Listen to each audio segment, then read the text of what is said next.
देश भर के लोगों की निगाहें लोकसभा चुनाव 2024 पर है, लेकिन 2024 में कोई मुकाबला नहीं नजर आ रहा है। देश भर में अलग अलग राज्यों में विधानसभा चुनाव के नतीजे आ रहे हैं और खास तौर पर क्षेत्रीय दल का पकड़ ज्यादा है। लेकिन इस वक्त माने तो लोकसभा चुनाव में कांग्रेस और बीजेपी का मुकाबला रहता है। लेकिन कांग्रेस का क्या हाल है, आप बखूबी जानते हैं कि इस वक्त किस पोजीशन में कांग्रेस है। कहीं ना कहीं कांग्रेस अब जो है क्षेत्रीय दल के साथ गठबंधन नहीं कर रहा है।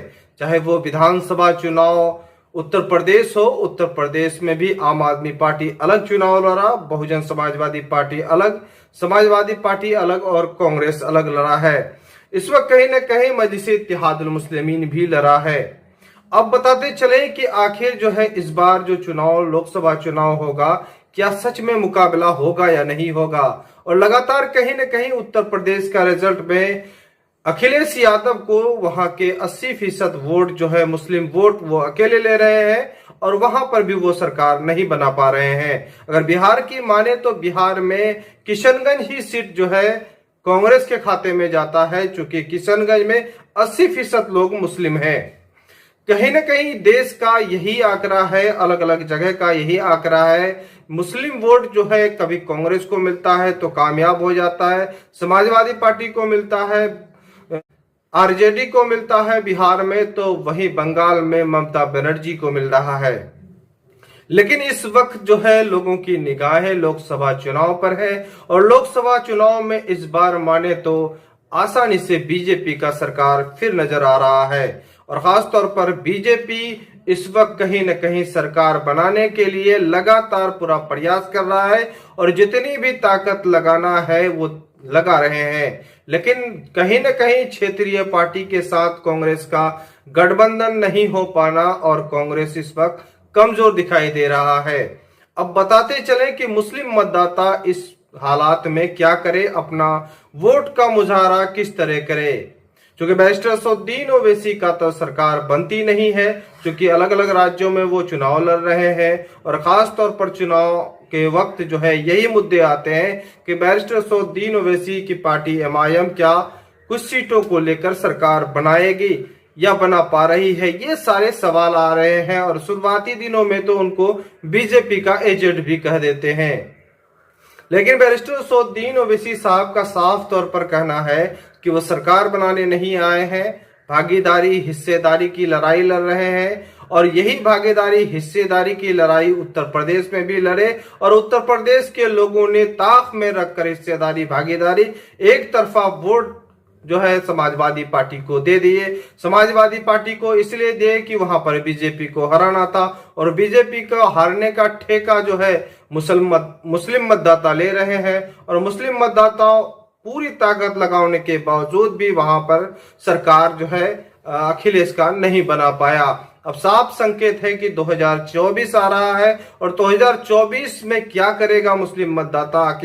आखिरकार जो है बैरिस्टर असदुद्दीन ओवैसी देश भर में अलग अलग राज्यों में पहुंच रहे हैं, गलियों में पहुंच रहे हैं और खास तौर पर जो मेहनत कर रहे हैं और लोगों को जो है वो सियासी बेदारी लाने के लिए पूरा कोशिश कर रहे हैं कि आप हिस्सेदारी की लड़ाई लड़ने के लिए, भागीदारी लड़ाई लड़ने के लिए वो आगे रहते हैं। अब जो है कहीं ना कहीं एक सवाल खड़ा होता है कि लोकसभा में वो अकेले सांसद होते हैं जो मुस्लिम इशू पर बात कर रहे हैं, दलित इशू पर बात करते हैं, देश के हर मुद्दे पर बात करते हैं। आखिरकार मुस्लिम मतदाता वोट जो है दिगर पार्टियों को दे रहा है, समाजवादी पार्टी, आरजेडी, तो वही जो है आप ममता बनर्जी को दे रहा है। लेकिन इस वक्त कहीं ना कहीं बैरिस्टर असदुद्दीन ओवैसी पार्लियामेंट में मुसलमानों का आवाज उठाते हैं और इसी को लेकर वो बदनाम भी है कि वो मुसलमानों की पार्टी है, वो मुसलमानों की पार्टी है जिससे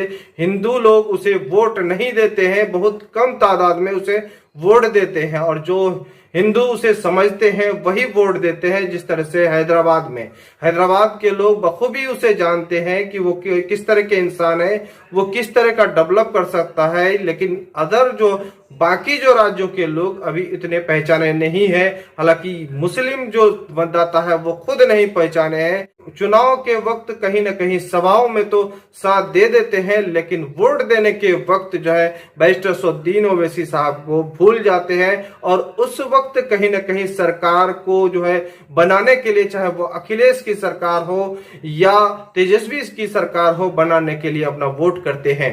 इस बार जो है कांग्रेस का क्या पोजीशन है, देश में क्या हालात है, क्या वाकई में कांग्रेस बीजेपी को हरा सकता है। आप बखूबी जानते हैं कि इस वक्त कहीं न कहीं कांग्रेस जो है क्षेत्रीय दलों के साथ गठबंधन नहीं कर रही है, या फिर करेगी तो क्या सरकार बना पाएगी। चूंकि क्षेत्रीय दल के पास भी वोट नहीं है, चूंकि उनके पास भी जितने वोट है वो मुस्लिम वोट को लेकर वो कामयाब होते हैं, और जहां पर जो है मुस्लिम बहुमूल्य क्षेत्र है वहां पर आसानी से कामयाब होते हैं। अगर यादवों की बात करें तो क्या यादव वोट समाजवादी पार्टी को दिया है, बखूबी आप जानते हैं। हालांकि चुनाव के बाद, उत्तर प्रदेश चुनाव के बाद आईने के तरह से साफ हो गया है कि अलग अलग जाति धर्म के लोग जो है पहले बोलते थे कि यादव वोट लालू प्रसाद यादव को जाता है, लेकिन अभी का जो मौजूदा हालात है देश में, बीजेपी जो है काफी मेहनत किया है, और जिस वजह से आज जो है बीजेपी के पास सारे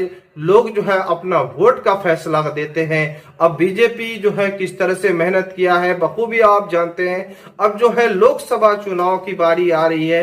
लोकसभा चुनाव में हिस्सेदारी भागीदारी को लेकर फिर बैरिस्टर असदुद्दीन ओवैसी साहब चुनाव के प्रचार में आएंगे, और खास तौर पर लोगों को संबोधित भी करेंगे, और बहुत बेहतरीन से वो समझाते भी हैं और लोग समझते भी हैं।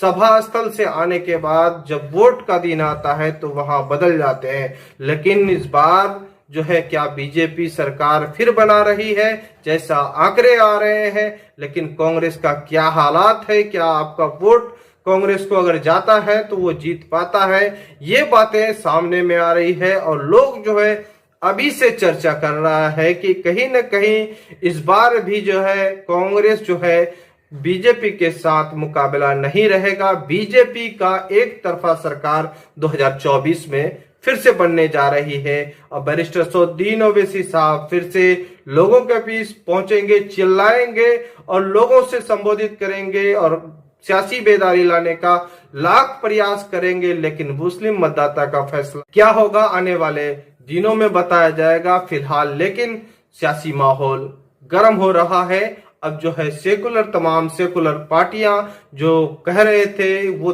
सेकुलर पार्टियों के पास वोट नहीं है, उनके खेमे के वोट खिसक चुका है। मुस्लिम वोट पर सबका निगाहें है, और मुस्लिम वोट पाने के लिए बैरिस्टर असदुद्दीन ओवैसी साहब को बदनाम करना तय है। चूंकि उत्तर प्रदेश चुनाव के बाद अधिकतर लोग जो है प्रतिक्रिया दे रहे थे कि बीजेपी को फायदा असदुद्दीन ओवैसी की पार्टी MIM ने पहुंचाई है, लेकिन ये बिल्कुल सरासर गलत है। आप आईना उठा के देखिए, और साफ तौर पर जो है जो आंकड़े वहां पर हैं, उत्तर प्रदेश में किस पर इल्जाम लगाया जा रहा है, क्या असदुद्दीन ओवैसी साहब पर इल्जाम लगाया जा रहा है या नहीं, बिल्कुल सत्य है। असदुद्दीन ओवैसी साहब को उत्तर प्रदेश के लोगों ने वोट ही नहीं दिया।